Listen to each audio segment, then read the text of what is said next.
شیر خدا حضرت سیدنا علی المرتضیٰ رضی اللہ عنہ کی ذہانت اور انصاف پر مبنی فیصلے پورے عرب میں مشہور تھے، اسی لیے مسلمانوں کے علاوہ دیگر مذاہب کے لوگ بھی اپنے تصفیہ طلب مسائل کے حل کے لیے حضرت سیدنا علی المرتضیٰ شیر خدا رضی اللہ تعالیٰ عنہ سے رجوع کیا کرتے تھے۔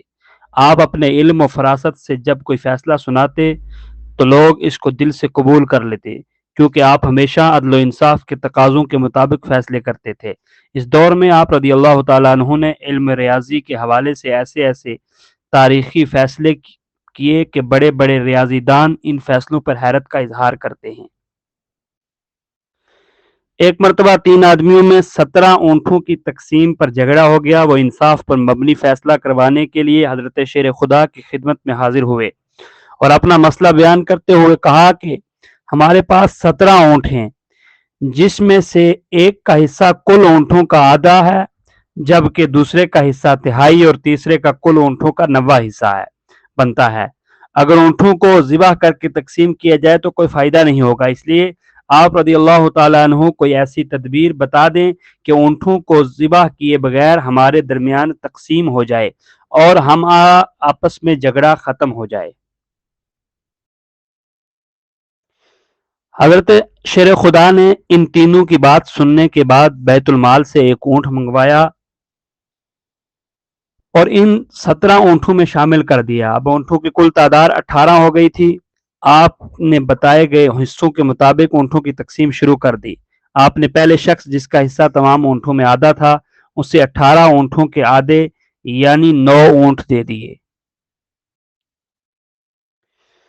اس کے بعد آپ رضی اللہ تعالیٰ عنہ نے دوسرے شخص جس کا حصہ تہائی بنتا تھا اسے 18 اونٹوں کا تہائی یعنی 6 اونٹ دے دیے، اور پھر آخر میں آپ رضی اللہ تعالیٰ عنہ نے تیسرے شخص جس کا حصہ کل اونٹوں میں سے 90 بنتا تھا اسے 18 اونٹوں کا 90 حصہ یعنی 2 اونٹ دے دیے۔ اس طرح آپ رضی اللہ تعالیٰ عنہ اپنی ذہانت اور دانشمندی سے تینوں آدمیوں میں بالترتیب پہلے کو 9، دوسرے کو 6 اور تیسرے کو 2 اونٹ جن کا کل 17 بنتا ہے بغیر کاٹے تقسیم کر دیے، جبکہ ایک اونٹ جو بیت المال سے منگوایا گیا تھا اسے واپس بیت المال بھجوا دیا گیا۔ حضرت شیر خدا کے عدل و انصاف کا ایک اور دلچسپ واقعہ بہت مشہور ہے۔ 2 شخص سفر پر نکلے ہوئے تھے، کھانا کھانے کے لیے کسی جگہ پر اکٹھے بیٹھ گئے۔ ایک کے پاس 5 روٹیاں اور دوسرے کے پاس 3 روٹیاں تھیں۔ اسی دوران وہاں سے ایک تیسرے شخص کا گزر ہوا۔ دونوں نے اس تیسرے شخص کو اپنے ساتھ بٹھا لیا اور مل کر روٹیاں کھانے لگے۔ کھانے کے بعد تیسرا شخص وہاں سے جاتے ہوئے دونوں کو روٹی کی قیمت کے طور پر 8 درہم دے گیا۔ اب ان دونوں میں 8 درہم کی تقسیم پر جھگڑا شروع ہو گیا۔ جس کے پاس 5 روٹیاں تھیں اس کا کہنا تھا کہ روٹی کے حساب سے اس کے 5 درہم اور دوسرے کے 3 درہم بنتے ہیں، جبکہ دوسرا جس کے پاس 3 روٹیاں تھیں وہ 8 درہم کے برابر تقسیم کرنے پر بضد تھا۔ آخرکار یہ دونوں معاملہ لے کر حضرت شیر خدا کی خدمت میں حاضر ہو گئے۔ آپ نے ساری بات سننے کے بعد 3 روٹی رکھنے والے شخص سے فرمایا، تمہارا ساتھی جو تمہیں دے رہا ہے اسے قبول کر لو، کیونکہ انصاف کے مطابق تمہارے حصے میں صرف 1 درہم آتا ہے۔ یہ سن کر وہ شخص حیران ہو گیا اور عرض کیا کہ آپ رضی اللہ تعالیٰ عنہ مجھے سمجھا دیں کہ کیسے میرا حق صرف 1 درہم بنتا ہے۔ آپ رضی اللہ تعالیٰ عنہ نے فرمایا کہ روٹیوں کی کل تعداد 8 تھی اور کھانے والے تم 3 آدمی تھے۔ اگر ایک روٹی کے 3 ٹکڑے کیے جائیں تو 8 روٹیوں کے کل 24 ٹکڑے بنتے ہیں، جو تینوں میں برابر تقسیم کریں تو ہر ایک کے حصے میں 8 روٹی کے ٹکڑے آتے ہیں۔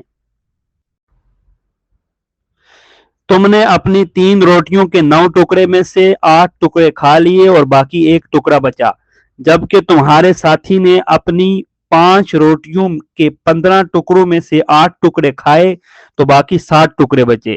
اس طرح تیسرے شخص نے تمہاری روٹیوں میں سے 1 ٹکڑا کھایا اور تمہارے ساتھی کی روٹیوں میں سے 7 ٹکڑے کھائے، لہذا انصاف کے مطابق تمہارا 1 درہم اور تمہارے ساتھی کے 7 درہم بنتے ہیں۔